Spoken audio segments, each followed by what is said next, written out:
اللہ کریم نے ارشاد فرمایا انما ولیکم اللہ ورسولہ والذین آمنوا، بے شک اللہ بھی تمہارا ولی، اللہ کا نبی بھی تمہارا ولی، جو ایمان والے ہیں مؤمن وہ بھی تمہارے ولی۔ اللہ کریم نے دوسرے مقام پر ارشاد فرمایا ان اللہ هو مولاہ وجبریل وصالح المؤمنین، بے شک اللہ بھی مولا ہے، جبرائیل بھی مولا ہے، مومن بندے نیک صالح وہ بھی مولا ہیں۔ ان دونوں آیتوں کو اگر دیکھا جائے قرآن کی آیتوں کے حوالے سے، وہی قرآن کا لفظ جو اللہ کریم کے لیے استعمال ہوا، وہی لفظ انبیاء کرام کے لیے استعمال ہوا، اور وہی لفظ اللہ کے ولیوں کے لیے استعمال ہوا۔ اس لحاظ سے ایک ہی لفظ نسبتیں تین ہیں، ایک ہی لفظ کی نسبت تین ذاتوں کے ساتھ، اگر ایک ہی لفظ کے معنی کو تینوں ذاتوں کے لیے برابر سمجھیں تو شرک لازم آئے گا،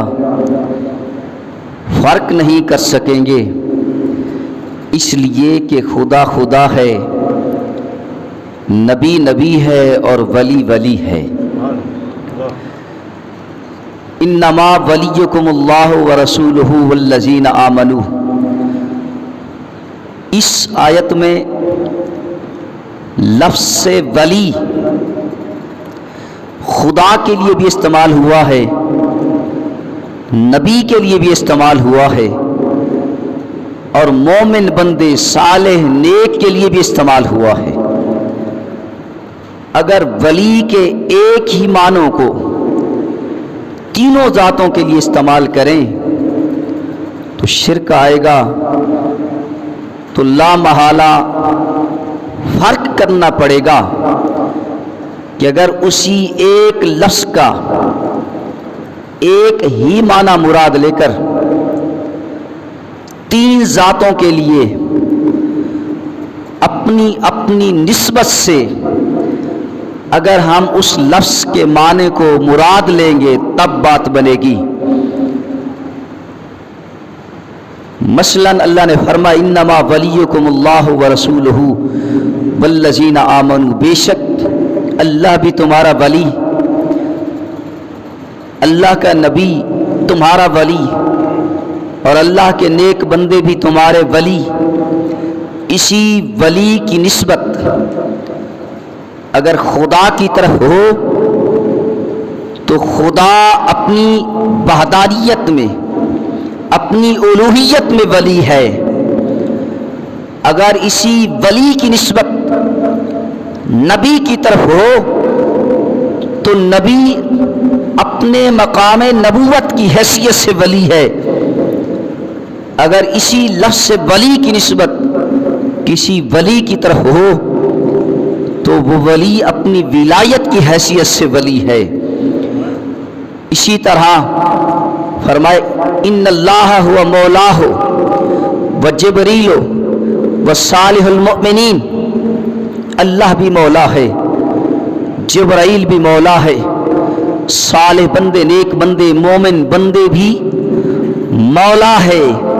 تو اگر مولا کے ایک ہی لفظ کو تینوں ذاتوں پر برابر مراد لیں تو یہ شرک لازم آتا ہے، تو فرق کرنا پڑے گا اسی لفظ سے مولا کے حوالے سے کہ لفظ سے مولا کی نسبت اگر خدا کی طرف ہے تو خدا اپنی وحدانیت اپنی الوہیت میں مولا ہے، اگر اسی لفظ کی نسبت جبرائیل کی طرف ہے تو جبرائیل سارے فرشتوں کا سردار ہو کر بحیثیت فرشتہ مولا ہے۔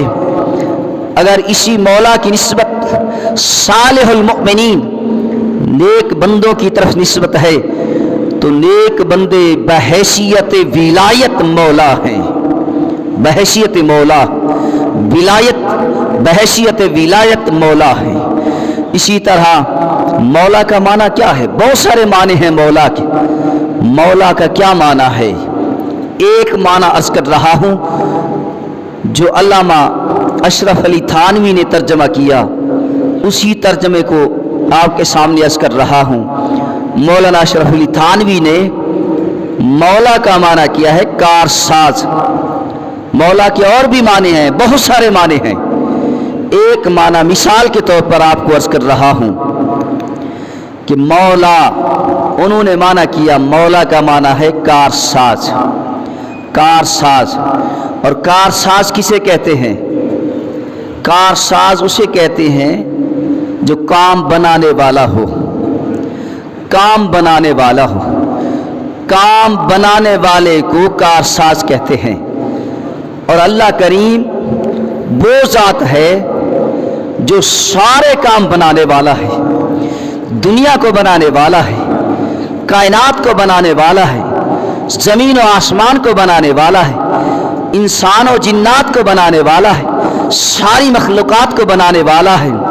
اس حیثیت سے اللہ کریم کارساز ہے، کارساز ہے۔ اللہ کریم کیا ہے؟ بولیے، کارساز ہے۔ جو کارساز ہو اس کے اختیار میں سب کچھ ہوتا ہے۔ اور ایک لفظ ہے غوث۔ غوث کسے کہتے ہیں؟ غوث کسے کہتے ہیں؟ غوث کہتے ہیں فریاد کو پہنچنے والا۔ غوث کسے کہتے ہیں؟ بولیے، توجہ چاہتا ہوں، بڑی قیمتی باتیں کر رہا ہوں۔ غوث کسے کہتے ہیں؟ ہم تو ماننے والے ہیں، ولیوں کو ماننے والے ہیں، نبیوں کو ماننے والے ہیں، خدا تو پھر خدا ہے نا۔ تو غوث کسے کہتے ہیں؟ غوث کہتے ہیں کہ فریاد کو پہنچنے والا، مراد کو پورا کرنے والا، مراد کو پہنچنے والا، اسے غوث کہتے ہیں۔ اور کارساز کا معنی کیا ہے؟ کارساز کا معنی یہ ہے کام بنانے والا۔ کارساز کا معنی کیا ہے؟ کام بنانے والا۔ اور کام بنانے والا وہی ہوتا ہے جو مراد کو پہنچنے والا ہو۔ کام بنانے والا وہی ہوتا ہے جو فریاد کو پہنچنے والا ہو۔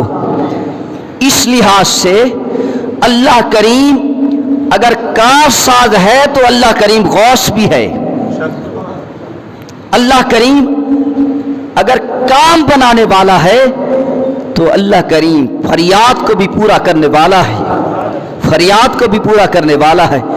اسی طرح نبی بھی غوث ہے، نبی بھی غوث ہے۔ جتنے انبیاء دنیا کے اندر آئے، حضرت آدم علیہ السلام سے لے کر میرے کریم آقا صلی اللہ علیہ وسلم تک جتنا انبیاء دنیا کے اندر آئے، سارے انبیاء میں سے تلک الرسل فضلنا بعضهم علی بعض، سارے انبیاء میں سے اگر فضیلت ہے تو میرے کریم آقا صلی اللہ علیہ وسلم کو فضیلت اور مقام حاصل ہے۔ سارے انبیاء کو اگر نبوت ملی ہے تو نسبت مصطفیٰ سے، وسیلہ مصطفیٰ سے، صدقہ مصطفیٰ سے حاصل ہوئی۔ تو اس لحاظ سے انبیاء میں سے، مقام نبوت میں انبیاء میں سے اگر غوث ہے تو امام الانبیاء آقا کریم صلی اللہ علیہ وسلم ہے۔ اور ولایت میں لفظ وہی ایک ہے۔ میری پچھلی گفتگو اگر آپ نے غور سے سنی ہے تو میری بات آپ کو سمجھ آ رہی ہوگی۔ ولیوں میں بھی غوث، حضرت شیخ عبد القادر جیلانی رضی اللہ تعالیٰ عنہ جسے غوث اعظم کہا جاتا ہے۔ غوث کا معنی ہے فریاد کو پہنچنے والا۔ ولایت میں غوث ہے تو حضرت غوث الاعظم عبد القادر جیلانی رضی اللہ تعالیٰ عنہ، تو لفظ ایک ہے لیکن اس سے مرادیں ذات کے حوالے سے مختلف ہیں. اسی طرح یہ لفظ غوث ایک ہے لیکن ذات مختلف ہونے کی وجہ سے اس لفظ کا مفہوم بھی مختلف ہوگا. اگر غوث لفظ غوث کی نسبت خدا کی طرف ہو تو خدا ساری کائنات بنانے میں غوث العظم ہے. اگر غوث کی نسبت نبیوں کی طرف ہو تو انبیاء میں سے اس لفظ غوث کی نسبت امام الانبیاء آقا کریم صلی اللہ علیہ وسلم کی طرف ہے. اور ولایت میں غوث کی نسبت حضرت غوث العظم عبد القادر جیلانی رضی اللہ تعالیٰ عنہ کی طرف. لفظ ایک ہے اور ایک ہے لفظ داتا. حضرت داتا علی حجویری رحمۃ اللہ علیہ داتا کہتے ہیں. داتا تو خدا ہے. پھر مولا کون ہے؟ کہتے ہیں داتا تو خدا ہے. پھر ولی کون ہے؟ قرآن تو کہتا ہے اللہ بھی ولی ہے، نبی بھی ولی ہے. تمہارے ولی انما ولیکم اللہ، انما ولیکم اللہ. انما کلمہ حصر ہے. بے شک اس کا معنی بے شک، اس میں شک نہ کرنا. اللہ بھی تمہارا ولی ہے، اللہ کے نبی بھی تمہارے ولی، اللہ کے مومن بندے بھی تمہارے ولی. اب لفظ ولی ایک ہے، وہی لفظ ولی ایک خدا کے لیے بھی استعمال ہو رہا ہے، نبی کے لیے بھی استعمال ہو رہا ہے، ولی کے لیے بھی استعمال ہو رہا ہے. تو پتہ چلا کہ ایک ہی لفظ اگر خدا کے لیے بھی استعمال ہو، نبی کے لیے بھی استعمال ہو، ولی کے لیے بھی استعمال ہو تو وہ ہو سکتا ہے. دوسری آیت میں مولا، تو مولا خدا بھی مولا ہے، جبرائیل بھی مولا ہے، وصالح المؤمنین، صالح مؤمن بندے بھی مولا ہے. اب لفظ مولا ایک ہے، وہی خدا کے لیے استعمال ہو رہا ہے، وہی جبرائیل کے لیے استعمال ہو رہا ہے، اور وہی نیک بندے صالح کے لیے استعمال ہو رہا ہے. اللہ اکبر. تو اس میں کوئی ایسی حرج والی بات نہیں ہے کہ لفظ ایک خدا کے لیے بھی استعمال ہو، نبی کے لیے بھی ہو، ولی کے لیے بھی ہو. اس میں شک کا کوئی شائبہ نہیں آ سکتا.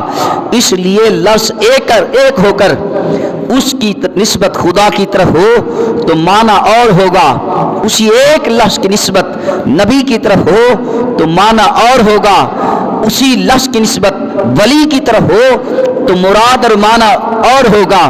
غوث کی نسبت خدا کی طرف ہے تو مراد اور معنی اور ہے، اسی لفظ غوث کی نسبت امام الانبیاء کی طرف ہے تو معنی اور مفہوم اور ہے، اسی غوث لفظ کی نسبت غوث العظم عبد القادر جیلانی کی طرف ہے تو اس کا معنی اور مفہوم اور ہے.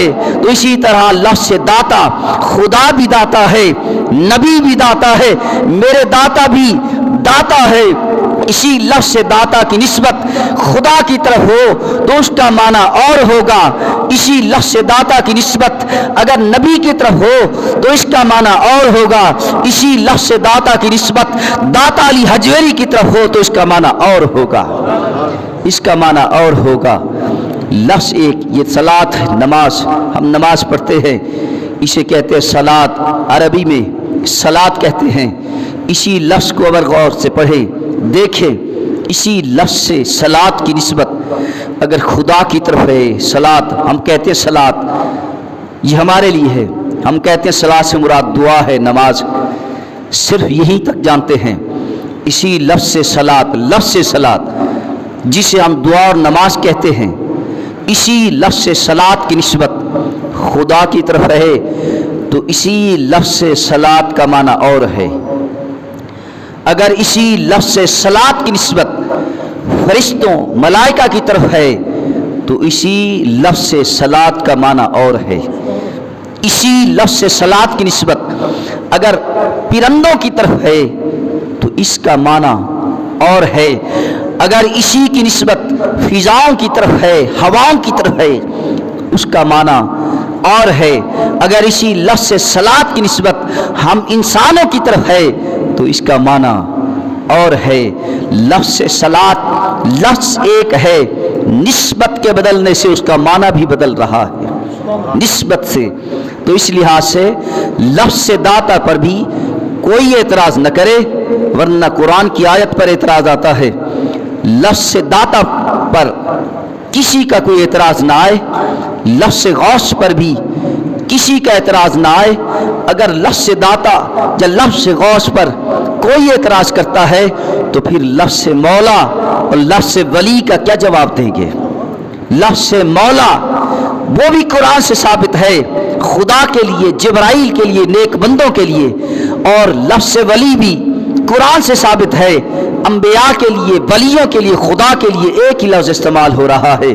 تو پتہ چلا کہ ایک ہی لفظ ایک ہو، اس کے معنی کئی ہوں، اپنی اپنی حیثیت، اپنے اپنے مقام اور اپنی اپنی نسبت سے ایک ہی لفظ کے معنی بدلتے رہتے ہیں، ایک ہی لفظ کے معنی تبدیل ہوتے رہتے ہیں۔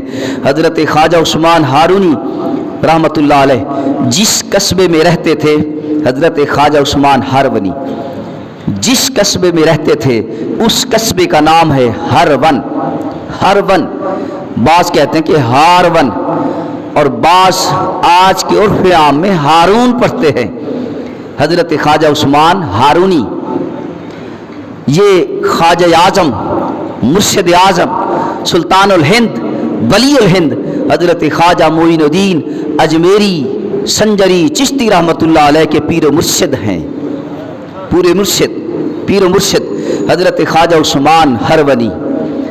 یہ وہ مقام، آپ کا وہ مقام ہے، 70 سال تک آپ نے عبادت کی ہے، 70 سال تک آپ نے خدا کی عبادت، کوئی نماز قضا نہیں، 70 سال تک آپ نے عبادت کی خدا کی۔ چھوٹی عمر میں آپ نے قرآن پاک حفظ کیا، حفظ کرنے کے بعد نیشا پوری کے بڑے بڑے علماء سے حدیث، فقہ، تفسیر کا علم، باقی مروجہ علوم و فنون پر دسترس حاصل کرنے کے بعد زبردست عالم دین، محدث اور فقیہ بنے۔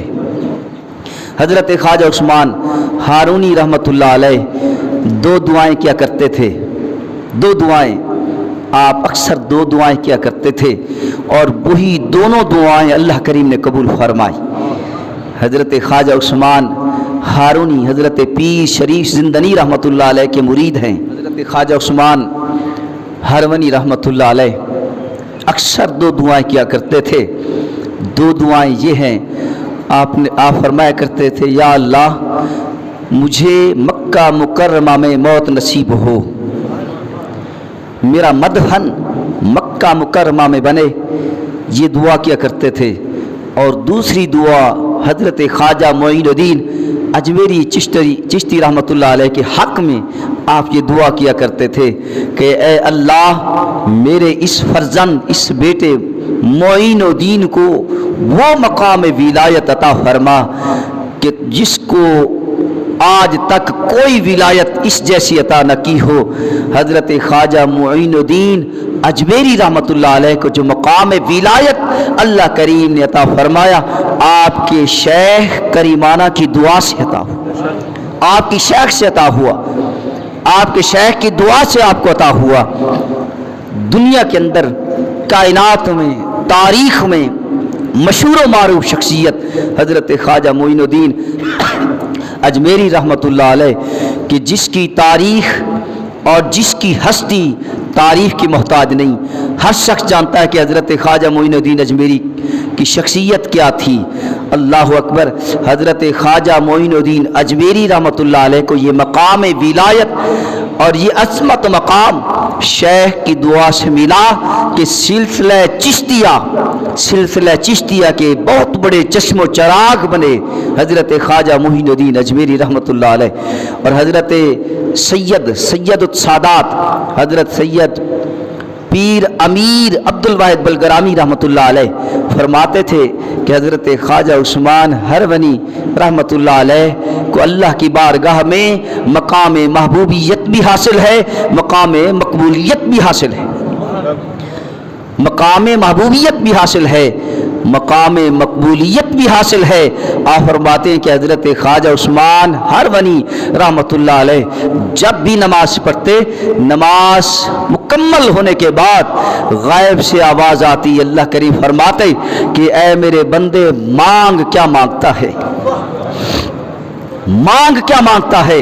حضرت خواجہ عثمان ہارونی دو دعائیں پھر مانگتے، پھر دو دعائیں مانگتے۔ پہلی دعا یہ کرتے جب آواز آتی نا اے میرے نیک بندے مانگ کیا مانگتا ہے، تو حضرت خواجہ عثمان ہرونی عرض کرتے اے اللہ میں تجھ کو، تجھی سے تجھ کو مانگتا ہوں، تجھ کو، تجھی سے تجھ کو مانگتا ہوں۔ غیب سے آواز آتی اے میرے نیک بندے میرا جمال لازوال، اپنا جمال لازوال تجھ کو عطا کرتا ہوں۔ پھر اللہ کریم فرماتے مانگ، اور کیا مانگتا ہے؟ حضرت خواجہ عثمان ہرونی دوسری دعا کرتے اے اللہ امت مصطفیٰ کی بخشش فرما، میرے محبوب محمد مصطفیٰ صلی اللہ علیہ وسلم کی امت کی بخشش فرما دے۔ غیب سے آواز آتی کہ اے میرے نیک بندے 30,000 اپنے محبوب کی امت کے لوگوں کو میں نے بخش دیا ہے، 30,000۔ اور یہ صرف ایک مرتبہ نہیں بلکہ ہر نماز کے بعد یہی بشارت ملتی، ہر نماز کے بعد یہی بشارت ملتی۔ اگر ایک نماز کے بعد 30,000 حضور کی امت کی بخشش ہو سکتی ہے تو حضرت خواجہ عثمان ہارونی نے 70 سال خدا کی عبادت کی ہے۔ آپ کیلکولیٹ کرتے جائیں کہ حضرت خواجہ عثمان ہارونی کی دعا سے کتنے لوگ جنتی بنے ہوں گے، کتنے لوگوں کی بخشش ہوئی ہوگی۔ حضرت خواجہ عثمان ہارونی رحمۃ اللہ علیہ کے ملحوظات میں ہے، آپ فرماتے ہیں کہ کیا آپ کو خبر ہے یہ سورج گرہن، یہ چاند گرہن کیوں لگتا ہے؟ یہ سورج گرہن بھی ہو جاتا ہے، چاند گرہن یہ دنیا کے اندر مشہور و معروف بات ہے۔ سورج گرہن، چاند بھی پکڑا جاتا ہے، سورج بھی پکڑا جاتا ہے۔